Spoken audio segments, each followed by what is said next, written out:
Lakhtar Surendranagar highway ઉપર સરગરા dam થયો overflow.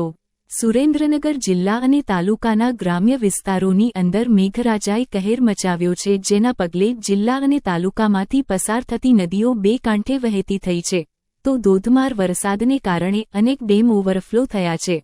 આ સાથે ગ્રામ્ય વિસ્તારની અંદર કેટલાક તળાવ પણ સંપૂર્ણ ભરાયા ગયા છે।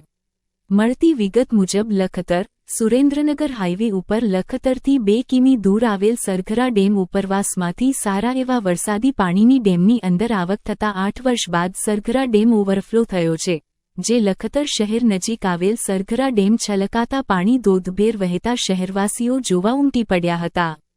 જ્યારે ડેમની આસપાસ અને ડેમની ઉપર મોટા પ્રમાણમાં ગાંડા બાવળોનું સામ્રાજ્ય જોવા મળ્યું હતું, ત્યારે ડેમની આસપાસ તંત્ર દ્વારા યોગ્ય કામગીરી કરવામાં નહીં આવતા તંત્રની કામગીરી સામે અનેક સવાલો ઉઠી રહ્યા છે। રિપોર્ટ જયેન્દ્રસિંહ ઝાલા।